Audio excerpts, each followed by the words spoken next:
I'm pretty excited about this new release. It's an Axial SCX10 ready to run. However, they made some changes that I think you guys are going to be really interested in. Starting off with the licensed Toyota SR5 body, they made some tweaks to the axles. They have a transmission in here that's going to help you navigate the trails better. The tires feel really good on this truck. No body clips, and the radio system has an interesting green on and off button. I'll tell you more about that in just a little bit, but let's get this out of the box first. There's the truck out of the box. Really excited about the color. We're gonna go over it in just a minute, but first up, you get the SLT3 radio. There's that green button again. You get AA batteries for the radio system, a quick start guide, a little baggie of parts, which includes the shorty battery strap, basic tools, and some extra decals. Now, let's take a closer look at this rig. Look at that, RC drivers, a licensed Toyota SR5 custom truck. This thing looks awesome. It's available in two colors, the tan and red like you saw on the box. This thing just looks sick. Now it's a Lexan body. They gave us clear windows. The tint that you're seeing is through the decals, so you could go cut that away if you want to. I love the exo cage on this. Exo cage RC Joe's probably gonna love this truck. It definitely adds to the rigidity of the body. There's actually inner structures as well. Then you got the bed area with all this caging in the back. And the rear bed panels are separate pieces. So if you want to go pull these off, you'll be able to do that. Got the license plate hanging off the back of the bar. Tubular rear bumper tucked up nice and tight against the bed sides. And let me spin it back around to the front because you got a nicely detailed molded front grille. And the headlights are separate too, with separate lenses on it, not Lexan. They're actually molded lenses with LED lights in it from the factory, done up right. They've got marker lights and headlights. Looks really good lit up. Did a nice job on that. And then the taillights too. These have LEDs in them, and it's just cut nicely into the bed sides. Looks really good. I think they did an awesome job with the body. No body clips. You see they've got these little plates on the hood and screws. And that's because it has an inner structure that actually has rock light mounts inside too. So let me get this off. No body clips again. They've got this little tab in the back. You push it in, you pull the body up, and this is actually where it gets kind of tricky. It's a really tight fit. You gotta push it back, lift up the front, and then slide it out. You notice there's your wires for the LED lights. And again, really solid structure, good looking body. Does have a bit of weight to it though. You're looking for that lightweight rig. This body isn't gonna help you out, but it definitely looks awesome. Now we're gonna get into the SCX10 chassis. It's got the classic SCX10 stamped steel frame rails, and some of the cross bracing looks familiar, but look at this front bumper, guys. Got a lot of bracing to it. The front servo mount area has an extra opening, so you go throw a winch servo in there, and they even have some of the wire guides with this fixture in the center. And then moving back, you can see there is your front body mount, which there's a bar on the body that slides right into that. And then the other part of the body mounting system is integrated into the fuel cell. Let me just push on this button back here so you can see how it operates. And then we've got this really stubby rear bumper. So those bumpers look like they have some really good clearance, especially up in the front. Then you notice on each side, you've got a plate for the electronics and the battery pack. And these trail gear sliders, these look pretty awesome. Just the way they integrate into the floor pans here. Nice smooth bottom to it. Nice transition on the skid as well. So this thing is built to crawl, I think. One thing that surprised me was they didn't give us the shock towers from the Coyote, and those worked really well. That truck is pretty awesome. It's back to the standard stand-up style of shock tower. And we'll get to the suspension in a minute. Just want to show you guys the battery tray here. So this is set up right from the factory for a standard long style battery pack. You could run 2 to 3S in here, and it's got this elastomer strap. And you kind of need 2 hands to go and get this off. But as I showed you before, they give you a shorty strap. So if you want to go probably with a more balanced setup, you could run a shorty pack in here. You just got to remove the bottom plate with the screws up top, slide this rear mount forward, and that battery will tuck right in. Onto the suspension now, the coilover shocks that we've seen before, oil filled.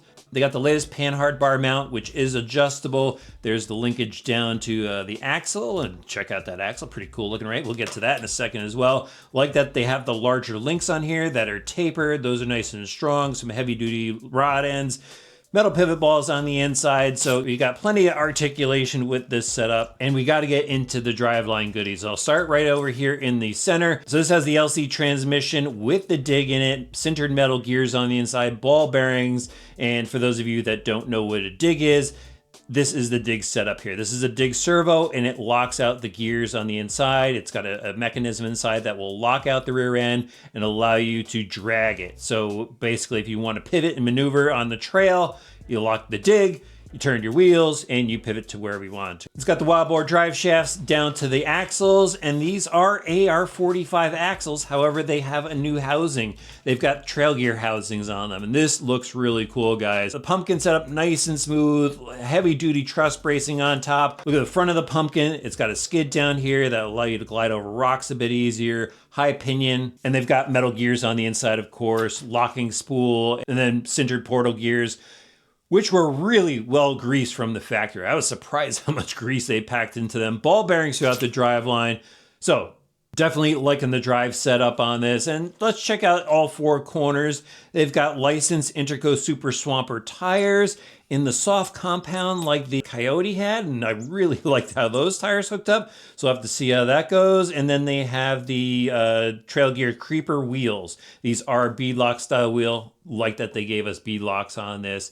And we'll get into the electronics now. So it's got the 683 Spectrum servo, metal gears with a metal servo horn, 35 turn Slick Rock brush motor, your Spectrum speed controller 2 to 3S with the IC3 plug, and there is your dig servo. The receiver box is water resistant, and it has the 515 Spectrum receiver in there because it needs all of the ports to control the servo for the steering, the dig, and the LED lights plus the speed controller.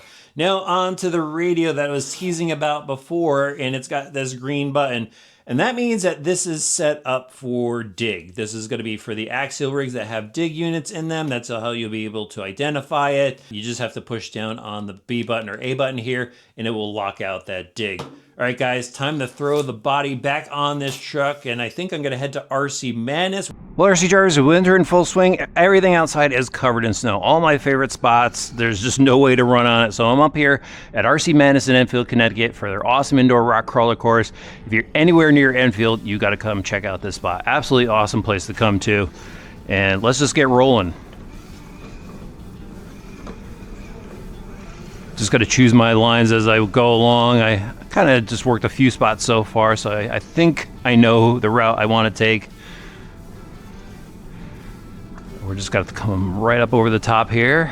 Got some good suspension movement. Traction pretty decent so far, and it looks like I'll have to hit the dig a little bit right here. Oh, probably a little too early, but saved it. Lots of steering travel with this AR45 portal setup. Got the universals up front, give you that extra angle action. There we go, worked it smooth through there. Again, these tires are brand new. I'm gonna let them break in a little bit before critiquing them, but I think they're gonna work out well. The compound feels really good. Ooh, slider coming into effect right there, worked out pretty well. A little tire bead rollover. Oh, that could have been messy. All right, let's come back through here. A little dig action just to bring the front end over a little bit. It locked up just a little bit. It just hung a little bit on that corner.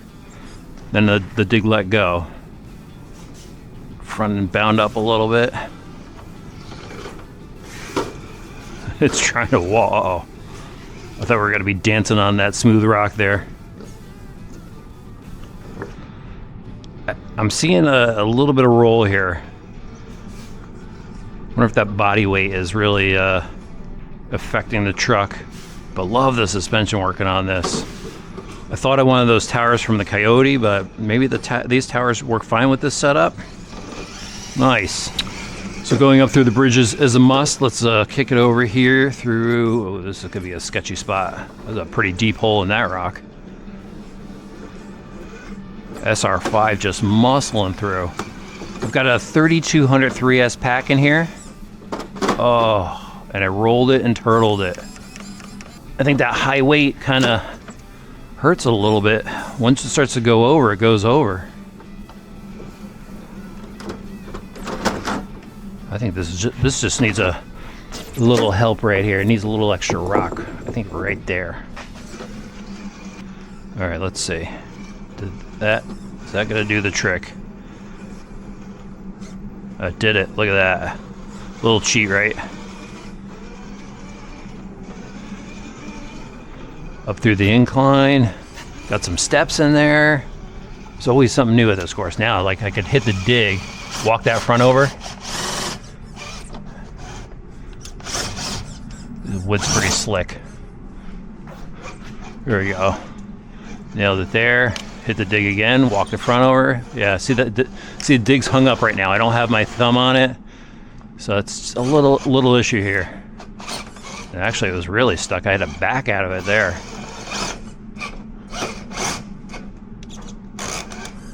Ooh, it was hung up, so I actually had to hit the button again, and it worked itself free. Dig on, there we go. Didn't hang up that time, so yeah, little random hang-ups with that. All right, going through here should be easy. I want to get this thing on a little bit of a side hill for you, see how much angle we can get it on. Look at that, it's already starting to go over. I don't know if I'm going to be able to save that. That was a durability test. So I think it's definitely gonna benefit from some weight in this truck. Some weight down low, obviously brass knuckles. There's some brass hanger weights. There, this is where I wanted to go.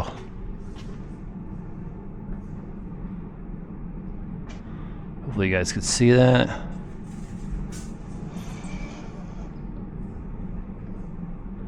Walk it over, there we go. So the dig let go that time.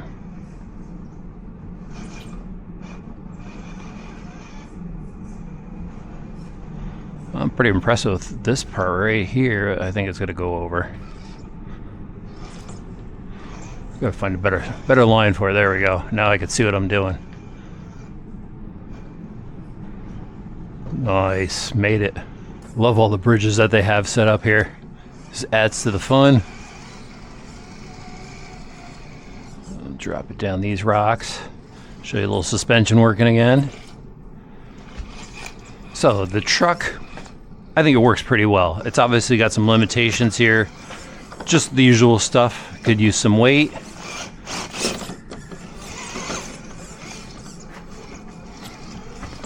The tires I think are good. For just trail fun, they're definitely gonna work. Super Swampers work. Back it out here, there we go.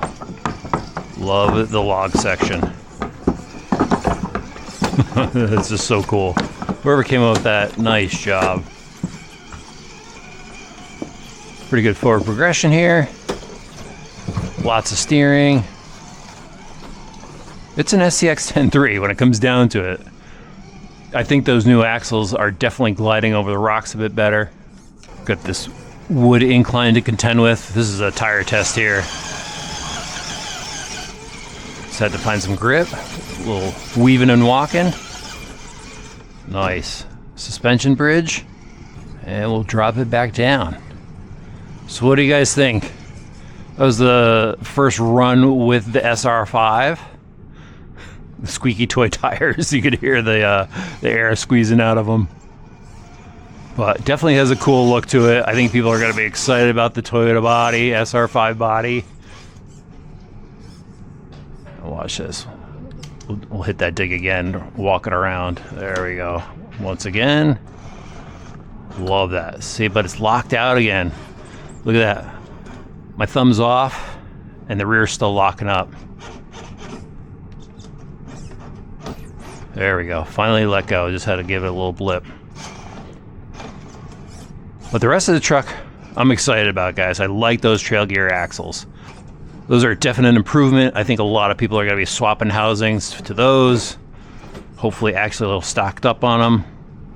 But cool release from Axial. Really nice to see the body clips going away. Real lights on it. The body's a little difficult to remove. You kind of got to finesse it to get it off and on. Let me know what you think of it. Love it that Axial's given us another body option on the SCX10 platform that isn't a Jeep, and I'm a Jeep guy, but I think Toyota fans are gonna love this SR5 with its custom look, the cage on it, the dovetailed rear with the panels that you can remove, the detail in the front grille and the lenses for all of the lights. Even the taillights are nicely cut in. The trail gear bumper up front, plenty of clearance for that, and same with the rear bumper. body overall, nice job. Just a little finicky to take off, and I'm okay with that because we don't have any body clips on it. That's a bonus there. Onto the chassis, like the few revisions that they've done, especially with the trail gear axles, the bottom of those are a bit smoother, won't catch on the rocks. I liked the dig option, however, I didn't like the dig option with how it performed. It kept locking up on me. So I'm gonna try a different servo. I'm gonna throw reefs in there just to see if some more servo power unlocks it when I'm done using it, and we'll see how it goes from there. Again, this is kind of a first test. I had to go to the indoor course because it was nothing but snow outside, and it performed well there. I'm not gonna say it performed excellent. I think it's gonna perform well outdoors just by what I was seeing in the normal places where I usually run. We got a good feel for it there, and it definitely has some capability. Like other crawlers, I think it's gonna need some weight, maybe, you know, switch out your tires depending on the type of surface you're running on, because there's a lot of smooth rock where these were just kind of spinning. But again, I'm just thinking to my outdoor areas where I run, I think this is actually gonna hook up pretty well. So for a first look, I'm excited about the truck. I like what they've done here. I think it's got plenty of potential for those that want to take it a bit further. And it's a cool looking Toyota SR5, guys. You gotta love that. Let me know what you think about it in the comments section below, and I'll have links in the video description.